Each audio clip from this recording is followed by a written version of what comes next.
আল্লাহ নিজের পরিচয় দিলেন, আর রহমান, আমি হলাম দয়ার সাগর। রহমান মানি দয়ালু, করুণাময়। রহমান মানি the most merciful, the most gracious. তার চেয়ে দয়ালু কেউ নাই। আল্লাহর শুধু আছে দয়া মায়া। ওয়াসিআত রাহমাতি কুল্লা শাই। আল্লাহ বলে আমার রহমত সব জায়গায় আছে। আছে না নাই? আজকে এখানে আসতে পারছি কার রহমতে? ফিরে যাব কার রহমতে? বেঁচে আছি কার দয়ায়? আল্লাহর দয়া ছাড়া আকাশ থেকে এক ফোঁটা বৃষ্টি ঝরে না। আমার আল্লাহর দয়া ছাড়া গাছের একটা পাতা ঝরে না। আমার আল্লাহর দয়া ছাড়া এক ফোঁটা শ্বাস নিঃশ্বাস কেউ নেয়ার ক্ষমতা রাখে। এজন্য আল্লাহ বললেন, আমি দয়ালু, আমি দয়ার সাগর, আমি মায়ার সাগর। আমার চাইতে বেশি দয়ালু কেউ হতে পারে না। আরশের মধ্যে আল্লাহ লিখে রেখেছেন, সাবাকাত রাহমাতি গাদাবি। আমার রাগ আছে, আবার আমার দয়াও আছে, কিন্তু আমি আল্লাহর রাগের চেয়ে দয়া বেশি। আমার আল্লাহর রাগ আছে না নাই? দয়া আছে না নাই? কিন্তু বেশি কোনটা? জোরে কন, আরো জোরে। আমার আল্লাহর দয়া বেশি, অনেক দয়া, এত মায়া। আমি আমারে কত ভালোবাসি, তার চেয়ে আমারে বেশি ভালোবাসে কে? আমার আম্মা আমাকে কত ভালোবাসে, তার চেয়ে আমাদেরকে বেশি ভালোবাসে কে? খেয়াল রাখবেন, আল্লাহর দয়া ছাড়া পৃথিবীতে আমাদের বেঁচে থাকা সম্ভব। আল্লাহর দয়া ছাড়া আমাদের জান্নাতে যাওয়া সম্ভব। বিশ্বনবী বললেন, মান নুকিশা উযযিবা। কিয়ামতের দিন যাদের হিসাব নেওয়া হবে, ওই বেটা শেষ, ওই বেটা শেষ। আল্লাহ যদি বলে, এই নামাজ পড়লি না কেন, রোজা রাখলি না কেন, খাদ্যে ভেজাল দিলি কেন, ওজনে কম দিলি কেন, মাছে ফরমালিন দিলি কেন, যৌতুকের জন্য বউ পিটাইলি কেন, টেবিলের নিচ দিয়ে ঘুষ নিলি কেন, একটা একটা করে যদি আল্লাহ ধরে, একটা একটা করে যদি আল্লাহ জিজ্ঞেস করে, আমাদের উত্তর দেওয়ার কোনো সুযোগ আছে? চিল্লায় বলেন, আছে? আর যদি আল্লাহ একটু আমাদেরকে দয়া করে, আর যদি আমার আল্লাহ আমার একটু মায়া করে, আর যদি আল্লাহ তাআলা আমার একটু রহম করে, কেউ আমারে ঠেকায় রাখতে পারবে?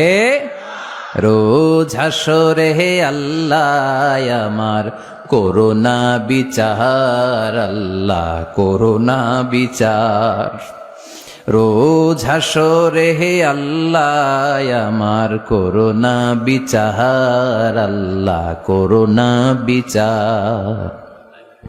বিচার চাহি না তব দয়া চাহি, এ গুনাহগার, আল্লাহ করোনা বিচার। আমি জেনে শুনে জীবন ভরে পাপ করেছি পরে পরে, এখন আশা নাই যে যাব তোরে বিচারে তোমার, আল্লাহ করোনা বিচার। পড়েন, রোজ হাসরে হে আল্লাহ আমার করোনা বিচার, আল্লাহ করোনা বিচার। পড়েন আমিন। আমরা আল্লাহর বিচার চাই না। বিচার করলে আমরা মাফ পাওয়ার কোনো সুযোগ রাখি না। শুধু দয়া করলে, মায়া করলে জান্নাতে ঢুকতে পারবো। ঠিক কি না? এজন্য বিশ্বনবী বলছেন, মান নুকিশা উযযিবা। যার হিসাব আল্লাহ তাআলা নেওয়া শুরু করবেন, সে হালাক হয়ে যাবে। মান নুকিশা হালাকা, সে ধ্বংস হয়ে যাবে। হিসাব আল্লাহ যদি চেয়ে বসে, বাঁচার কোনো উপায়? কেউ রহমত ছাড়া জান্নাতে ঢুকবে না। আম্মা জানা এসে বললেন, ইয়া রাসূলুল্লাহ, ইয়া হাবিবাল্লাহ, তাহলে আপনিও কি ঢুকবেন না? বিশ্বনবী বললেন, না, আমিও না। আল্লাহর রহমত ছাড়া আমি বিশ্বনবীও জান্নাতে ঢুকবো না। তবে সেদিন আল্লাহর রহমত আমারে চারদিক থেকে ঘিরে রাখবে। তিনি দয়ার সাগর, তিনি মায়ার সাগর, তিনি ভালোবাসার সাগর। তার দয়ার শেষ নাই, তার মায়ার শেষ নাই। আপনার পাপ যদি হয় খালের পানির সমান, বিলের পানির সমান, আমার আল্লাহর দয়া সাগরের পানির সমান। আমার আপনার গুনাহ যদি হয় পাহাড়ের সমান, আমার আল্লাহর দয়া আকাশের সমান। আমার গুনাহ যদি হয় আকাশের সমান, আমার আল্লাহর দয়া তার আরশের সমান। এজন্য আল্লাহ নিজের পরিচয় প্রথমে দিলেন, আমি দয়ালু, ভয় পেও না। লা তাইআসু মির রাউহিল্লাহ, আমার রহমত থেকে তোমরা নিরাশ হয়ে যেও না, আমার ভালোবাসা থেকে নিরাশ হয়েও না। ও যুবক ছেলেরা, কত পাপ তুমি করেছো, কত হিন্দি সিনেমা দেখেছো, কত ব্লু ফিল্ম তুমি দেখেছো, কত মিথ্যা তুমি বলেছ, কত গুনাহ তুমি কামিয়েছো, কত জুলুম তোমার নাফসের উপরে করেছো। জেনে রাখো, তোমার গুনার জুলুম যত বড়ই হোক, আল্লাহর কসম, আল্লাহর দয়া ক্ষমা তার চেয়েও বড়। জায়নামাজ বিছিয়ে দাও, চোখের পানি ছেড়ে দাও, কেঁদে কেঁদে আল্লাহরে বলো, আল্লাহ আমি ছাড়া এই দুনিয়ায় তোমার কোনো গোলামের অভাব নাই, অনেক গোলাম আছে, কিন্তু তুমি ছাড়া মাওলা আমার আর কেউ নাই। তুমি ছাড়া কেউ আর আমারে ক্ষমা করে না। আমি ছাড়া অনেক বান্দা তোমার আছে, অনেক বান্দি তোমার আছে, কিন্তু তুমি ছাড়া আমার কেউ নাই। এই কথা বলে চোখের পানি ছেড়ে দাও। চোখের পানি ছাড়ার সাথে সাথে গুনাহ মাফ করে কে? চোখের পানির এত কারিশমা, অনুতপ্ত বান্দা যখন কেঁদে কেঁদে চোখের পানি ঝরায়, তার চোখের পানি চোখ বেয়ে নাকের ডগাবে মাটিতে পড়ার আগে ওই বান্দার সব গুনাহ আল্লাহ মাফ করে দেয়।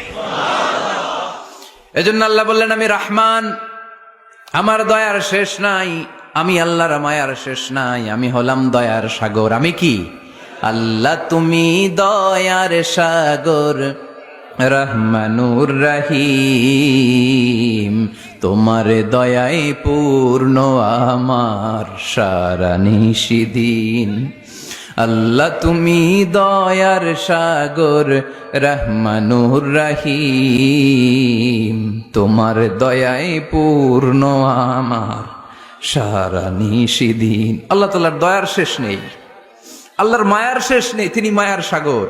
এজন্য মক্কার কাফির মুশরিকদেরকে বোঝানোর জন্য আল্লাহ প্রথমেই যেই পরিচয়টা দিলেন, তিনি বললেন, আমি দয়াময়।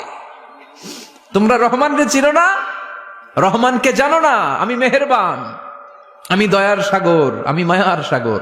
আমার দয়ার কোনো শেষ নাই, কোনো সীমা নাই। চিল্লায় বলেন ঠিক কিনা? এজন্য আল্লাহ প্রথমে পরিচয় দিলেন আর রহমান, আমি দয়ার সাগর, আমি মায়ার সাগর। 2 নাম্বার পরিচয় আল্লাহ দিলেন আল্লামাল কোরআন, আমি শুধু দয়ার সাগর নই, তোমাদের হেদায়েতের জন্য আমি কোরআন নাজিল করে দিয়েছি, যাতে মিসগাইডেড না হও, পথ হারা যাতে না হও। আমি দয়ার সাগর হয়ে বসে থাকলে তো হবে না, তোমাদেরকে তো গাইডলাইন দিতে হবে, তোমরা যাতে গাইডেড থাকো to the right way, to the right sense of direction. এজন্য আমি তোমাদের হেদায়েতের জন্য কোরআন নাজিল করেছি, তোমাদেরকে আমি কোরআন শিখিয়েছি। আল্লামাল কোরআন, আমি কোরআন শিখিয়েছি। এজন্য দুনিয়াতেও যারা কোরআন শিখায় তাদের মর্যাদা বাড়ায় দেয় কে? বিশ্বনবী বললেন, খায়রুকুম মান তাআল্লামাল কোরআন ওয়া আল্লামা, তোমাদের মধ্য থেকে ওই ব্যক্তি আল্লাহর কাছে সবচাইতে বেশি সেরা, যে নিজে কোরআন শিখে অন্যরে শিখায়া দেয়। আপনি কোরআন শিখলে আপনি সেরা, আবার আপনি যদি শিখায়া দেন তবেও আপনি সেরা। এজন্য কোরআন শিখানোর চেয়ে শ্রেষ্ঠ কাজ হয় না। আপনি যদি কাউরে শুধু সূরা ফাতিহাটা শিখান, কোন সূরা, ওই লোক যতবার জীবনে সূরা ফাতিহা পড়বে তার একটা পার্সেন্টেজ সওয়াব আমলনামায় আপনার আছে না নাই? আবার ওই লোক যদি কাউরে এই সূরা ফাতিহাটা শিখায়, আবার যারে শিখালে এ যদি আবার আরেকজনরে শিখায়, এভাবে যতজনকে শিখাবে প্রত্যেকের সওয়াব থেকে একটা পার্সেন্টেজ সওয়াব আপনার আমলনামায় দিয়ে দিবে কে? এজন্য কোরআন শিখবো, শিখাবো, শিখবো, শিখাবো। যারা কোরআন জানি না, কোরআন জেনে মরবো। No excuse will be granted that day. সেদিন কোনো অজুহাত আল্লাহ গ্রহণ করবে না। সব পারো, কোরআন পারো না কেন? সবই তো পারো। হিন্দিতে কথা বলতে পারো, ইংরেজিতে কথা বলতে পারো, কোরআন পারলা না কেন?